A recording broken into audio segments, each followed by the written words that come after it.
Corrompu et corrupteur, c'est Monsieur le maire et bienvenue dans cette nouvelle vidéo. Aujourd'hui, on va essayer de faire un format plus court, vraiment à la volée, c'est-à-dire que j'ai aucune note et je vais uniquement vous sortir des arguments sortis de mon petit cerveau qui se trouve dans ma boîte crânienne. Alors aujourd'hui, j'ai envie de parler avec vous d'un sujet important qui va être essentiel pour définir un axe pour les prochaines vidéos, qui est l'esprit critique. Parce que vous le savez, sur cette chaîne, j'ai envie de vous produire des formats longs, des formats où on va parler de différents sujets, en long, en large, en travers, beaucoup centrés autour de la politique, de l'histoire, de l'économie, de la sociologie, etc. Et donc, vous n'allez pas prendre tout ce que je dis pour acquis. C'est pour ça que dans chaque vidéo, je mets des sources sur le côté de la vidéo.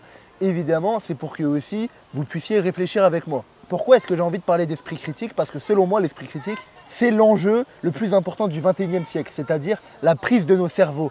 Parce que notre cerveau, il est tout le temps en prise avec la publicité, le marketing, les écrans et les réseaux sociaux. Et on peut constater aujourd'hui que notre temps de concentration il diminue fortement, notamment avec toutes les applications comme Instagram, TikTok, qui font qu'on est de plus en plus habitué à des formats courts et forcément, notre cerveau va de plus en plus vite, mais pas forcément dans le bon sens. Je vous donne un exemple. Quand vous êtes habitué à utiliser Instagram ou TikTok, vous allez passer d'une vidéo sur Lionel Messi, ses meilleures actions, à une fille qui bouge ses fesses, à une chanson de Charles Aznavour. Enfin, tout dépend de votre algorithme de toute façon. Et c'est pour ça qu'aujourd'hui, c'est impossible pour de nombreuses personnes de regarder un film en entier sans regarder le téléphone, d'être totalement concentré sur quelque chose sans interruption. L'esprit critique, pour moi, c'est quelque chose qui est très important. Et avant de continuer cette vidéo, il faut le définir. Qu'est-ce que c'est que l'esprit critique? Alors pour moi, l'esprit critique, c'est une attitude naturelle, qui est censée être naturelle pour moi, qui est de ne pas prendre tout ce qu'on te dit pour acquis et de faire réfléchir ton cerveau entre les faits et la logique. Et comme je vous l'ai expliqué, notre cerveau, il est en prise avec plein d'interactions neurologiques, on va dire. Si je vais utiliser des mots pompeux, un peu compliqués, juste pour dire que notre cerveau, il est énormément sollicité. Et comme ici, on va beaucoup parler de politique, etc., à part moi et plein de médias alternatifs, qui parlent de politique, ou en tout cas de tous ces sujets qui nous concernent concernant le bon fonctionnement de la société. Qui? Eh ben c'est les médias. Et quels médias? C'est les médias mainstream. Comme j'ai pu l'expliquer dans la première vidéo, les médias sont détenus par une minorité de personnes qui n'ont pas les mêmes intérêts que le peuple. En fait, on pourrait se dire que l'information qu'ils nous donnent, elle est bonne et on n'aurait pas besoin de faire preuve d'esprit critique. Mais pourquoi je fais le lien entre l'esprit critique et le fait que les médias soient possédés par une minorité de personnes? Tout simplement parce qu'en fait, ces gens-là, en tout cas je pense, et il y a plein de choses qui peuvent le prouver, c'est que ces gens-là, en contrôlant l'information, ils ne le font pas de manière bien intentionnée. Ils le font pour servir leurs intérêts et pour servir de levier, surtout sur le cerveau des gens. Sincèrement, moi je ne pense pas que Vincent Bolloré, Martin Bouygues, Delphine Ernotte, la présidente de France Télévisions, François Pinault, Bernard Arnault, Patrick Drahi et toutes les autres personnes dans l'ombre qui possèdent les médias, et Xavier Niel par exemple, je ne pense pas qu'ils aient de bonnes intentions dans le fait de posséder des médias et c'est pas pour éclairer de manière libre les gens sur l'information. Non, je pense qu'au contraire ils le font pour cadenasser l'information et pour qu'on ne réfléchisse pas en dehors des sentiers qu'ils ont eux-mêmes tracés. Moi je vais te dire, je ne regarde aucun média mainstream. J'ai que mes formes d'information alternatives. Mais, je regarde quand même BFM TV, je vais pas mentir, je regarde quand même CNews, je regarde quand même TF1, mais c'est pas pour m'informer que je les regarde. C'est pour regarder, après que j'ai eu l'information dans différentes sources et que je sois allé moi-même chercher l'information à la source primaire, je regarde là où ces médias veulent nous emmener. Forcément, j'ai une formation d'historien, donc je suis renseigné sur la géopolitique, etc. Quand la guerre en Ukraine éclate, enfin quand elle éclate, parce que ça fait depuis 2013 que cette histoire elle dure. Et puis même on peut remonter à la chute de l'Union soviétique pour comprendre l'histoire. Finalement, il faudrait même remonter même avant, j'ai envie de te dire. Quand tu as ces bases géopolitiques là, et ben finalement on ne peut pas te faire avaler n'importe quoi. Et quand tu sais ce qui se passe, quels sont les tenants, les aboutissants, les forces en présence du conflit, et que tu arrives en 2022 et qu'on te dit Vladimir Poutine c'est le grand méchant, et Zelensky c'est le gentil, donnez-lui tout votre argent, ce cocaïnomane va faire le bien pour son pays et pour l'Europe. Bon, évidemment, j'ai un peu du mal à le croire et surtout, ça témoigne d'un axe. Tu vois très bien là où est-ce qu'ils veulent nous emmener et tu vois très bien ce qu'ils veulent nous faire penser. L'esprit critique, il est essentiel, il est primordial aujourd'hui, c'est l'enjeu principal. On essaie de contrôler nos cerveaux. Dans une moindre mesure, comme je l'expliquais avec les médias, on veut nous faire penser quelque chose, avec la publicité, le marketing et toutes ces techniques de manipulation cérébrale. Mais là, on le voit que dans un futur proche, on essaie même de nous mettre des puces dans le cerveau, avec Neuralink, etc., pour directement contrôler ce qu'on pense et qu'on ne puisse pas penser autre chose. Et ça, c'est fort, ça veut dire que c'est vraiment un enjeu important, c'est évident. Un peuple qui pense, c'est un peuple qui est dangereux.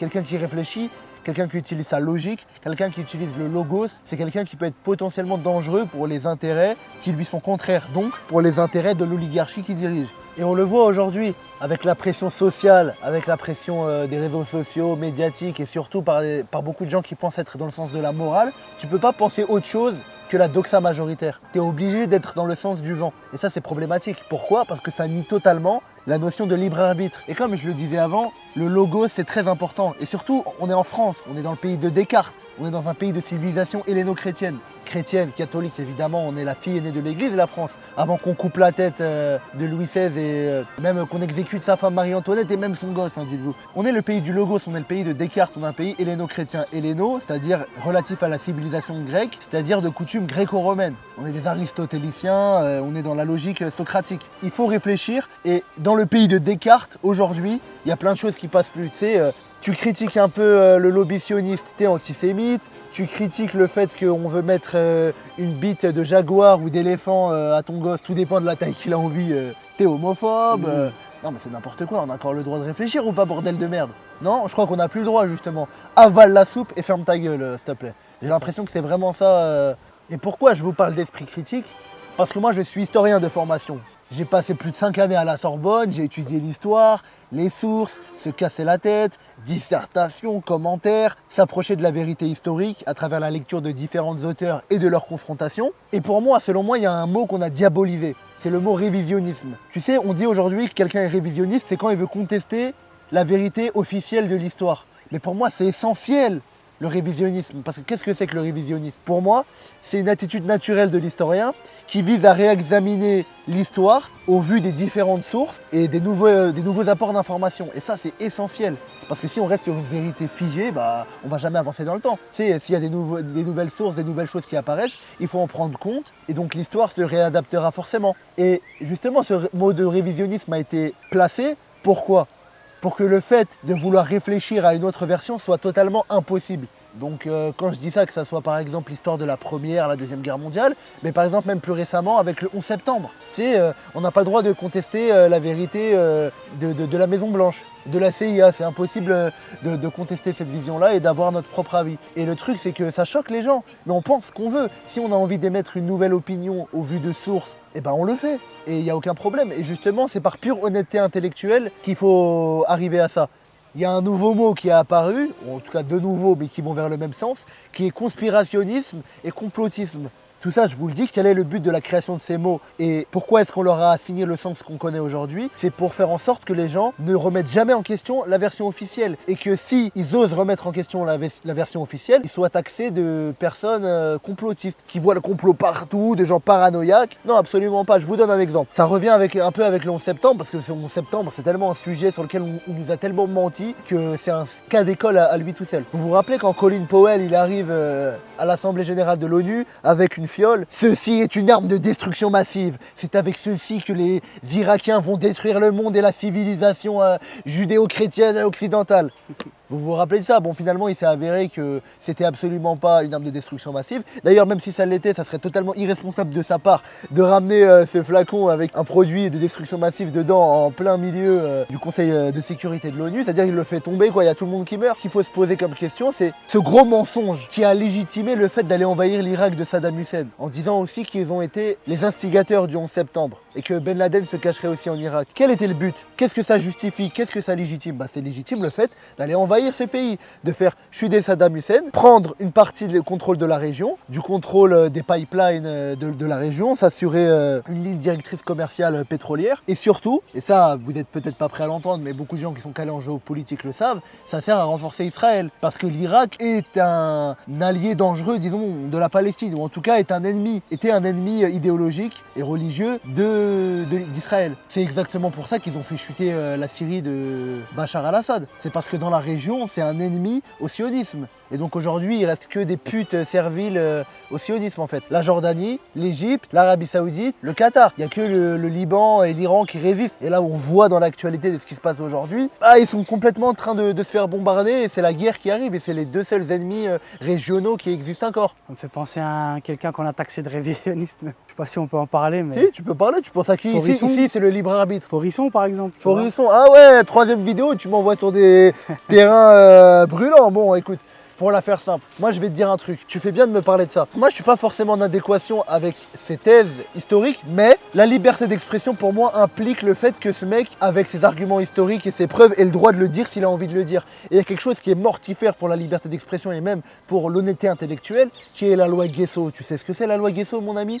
C'est une loi mémorielle. C'est incroyable que ça existe, c'est-à-dire c'est une loi française qui interdit le fait de remettre en question la version officielle de l'Holocauste. Une loi spécifique pour ça? Tout à fait, ça s'appelle la loi Guesso, tu peux regarder. Si aujourd'hui tu la remets en question, même avec des arguments historiques, procès et tu perds tout le temps. Moi je dis c'est pas mon combat, moi j'en ai rien à foutre de ça, tu vois, chacun fait ce qu'il veut. Moi je suis plus concentré sur la situation actuelle. Tu sais qu'aller remettre en question un génocide qui se serait passé il y a 80 ans, non.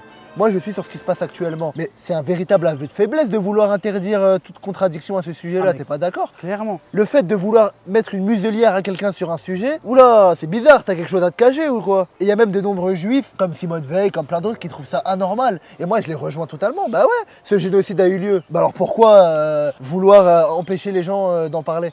On est d'accord ou pas? Après, chacun son avis là-dessus, mais dans ces cas-là, alors pourquoi il y a une loi spécialement sur cette question-là? Qu'est-ce qu'on a à cacher sur ça? Si on veut empêcher que les gens parlent dessus, c'est que moi je trouve ça bizarre, c'est évident. Il y a des sujets en France qui sont interdits. Pourquoi est-ce qu'ils sont interdits? Et surtout, qui interdit? Et forcément, si on cherche qui interdit, bah on va trouver qui est de l'autre côté du manche du couteau, qui fait partie des tenants du pouvoir. Mais même si c'est un sujet glissant et que je partage pas l'avis forcément de Forisson, tu fais bien d'en parler, parce que c'est quelque chose qui cristallise tout ce problème-là de la liberté d'expression, de ce qu'on a le droit de dire, pas de dire.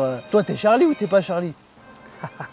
Tu vas répondre tout de suite là, sinon j'appelle le commissaire politique et tu vas voir. T'es Charlie ou pas? Ça dépend qui pose la question. Ça dépend qui pose la question, voilà exactement. Ah, bien répondu, toi tu t'en sortiras bien au commissariat toi. Voilà, quand Charlie Hebdo a envie de caricaturer un prêtre ou un imam en leur mettant des trucs dans le cul, ils ont le droit hein. Oula, mais dès qu'on va commencer à critiquer la troisième religion monothéiste dans l'ordre que j'ai énoncé, ou du coup la première par ordre d'apparition, on va avoir beaucoup de problèmes, hein, alors qu'ils sont totalement minoritaires dans ce pays. Est-ce que ça reviendrait au réseau de cooptation dont j'ai parlé dans la première vidéo, le dîner du CRIF, le CRIF par exemple, qui fait de chaque politicien leur péripatéticienne, c'est ça, et qui sont obligés d'obéir ardemment au sionisme? Mais bien sûr qu'il y a des dérives, comme je te disais, tu vois, les platistes, des gens même qui me parlent des trucs du reptilien, tu vois. Les gars, soignez-vous et vous faites pas honneur, vous faites pas une bonne image à tous les gens qui essaient d'avoir un esprit critique. Et ça, les médias s'en enorgueillissent, parce qu'ils les prennent eux comme exemple de gens qui ont envie d'avoir un esprit critique, d'avoir un libre arbitre. Mais à quoi ça sert de faire penser les gens librement? Si on les laisse penser librement, ils pensent que Macron c'est un lézard. Mais non les gars, ne vous inquiétez pas que même ceux qui pensent à toutes ces théories fumeuses, pour moi c'est des abrutis, hein. On aura absolument le même avis. Mais par contre, sur plein de sujets dont j'ai pu traiter dans la première et la deuxième vidéo, qui sont sourcés, personne ne pourra les remettre en question. Pourquoi? Parce qu'il y a un truc qui existe qui s'appelle la vérité en fait, qui s'appelle les faits, qui s'appelle les sources. Et c'est très important pour moi d'appuyer à chaque fois mes idées de ces sources-là. C'est peut-être mon parcours d'historien qui fait ça, hein, et je pense. Et c'est essentiel avant d'affirmer quelque chose, de pouvoir le prouver. Et c'est pour moi quelque chose de totalement naturel de douter. Et il faut douter. Si tu avales tout, t'es totalement malléable et on t'emmène où on a envie. Et moi, ça me fait mal au cœur. Quand je vois chaque année toutes les élections, les gens y croient encore. On leur met encore la même banane et ils y croient encore. Tu vois, c'est affolant. Et pour conclure, pour moi, une des principales entraves de l'esprit critique, c'est le fait que l'humain a toujours besoin d'appartenir à un groupe. Il a peur d'être marginalisé. Ce qui fait que les médias et la pression sociale te mettent dans une case, et cette case peut te marginaliser. Exemple, aujourd'hui t'es patriote, t'aimes ton pays, t'es d'extrême droite. Et aujourd'hui être d'extrême droite, enfin en tout cas être dans cette case-là, la majorité est contre toi, tu vois ce que je veux dire? Donc forcément t'as pas trop envie de montrer ton appartenance à la nation, ton patriotisme, être fier de ton identité. Alors qu'en vrai c'est tout à fait naturel, et il y a presque que en France, ou en tout cas dans les pays occidentaux, où c'est vu comme une marque de nazisme presque, tu vois, alors que ça n'a absolument aucun rapport. Les vrais patriotes français ont été les résistants. Au nom du drapeau français, au nom de la France, ils ont lutté contre le nazisme, contre l'impérialisme allemand, contre l'occupation. Finalement, j'ai l'impression, on a l'impression que, en fait, c'est juste un prétexte pour, entre guillemets, cadenasser la version officielle de ceux qui sont au pouvoir et de ceux qui, comme tu as dit, ceux à qui appartiennent les organes de propagande et de médias, en fait, quoi, tu vois. Évidemment. Mais tu l'as très bien dit. Et pourquoi? Parce que Comme je l'ai dit au début de vidéo, un peuple qui réfléchit est un peuple dangereux. Avec toutes les merdes qui se passent, on a internet, tout est disponible. On a autant accès à la dernière vidéo de Michou et de Inoxtag qu'on a accès à du porno subventionné presque, qu'on a accès à la vérité. Et un peuple qui a accès à la vérité, c'est un peuple dangereux parce que la vérité, elle est pas belle. Et le peuple se rendra compte que tous les intérêts du mondialisme va contre lui. Et forcément, il sortira dans la rue et il va brûler le siège de BlackRock. Et il va se réunir en masse devant l'Elysée, où il va faire comme pendant les Gilets jaunes, aller défoncer les portes du porte-parole du gouvernement. Je me rappelle Benjamin Griveaux qui se chie dessus. Je l'ai vu presque en live de mes propres yeux à la fenêtre, il était totalement effrayé. Ça, c'est leur cancer. Et dans sa tête, il a dû se dire, putain, on n'a pas assez cadenassé leur cerveau. Parce qu'à chaque fois dans l'histoire, les grands changements ne se font jamais par la majorité. Ils se font toujours par une minorité qui est éveillée. Je peux penser à la Révolution française, à la Révolution russe de 1917 et à plein d'autres événements qui sont constituants des grandes bascules auxquelles on a pu assister. Corrompu et corrupteur, c'était Monsieur le maire. Merci d'avoir assisté à cette vidéo. Alors l'objectif étant de faire plus court que d'habitude, mais j'ai bien peur que... Ah, ça sera quand même un peu long. Je vais essayer de bien rythmer ça au montage et on verra ce qu'il en donne. Je vous souhaite une très belle journée. C'était Monsieur le maire et à la prochaine.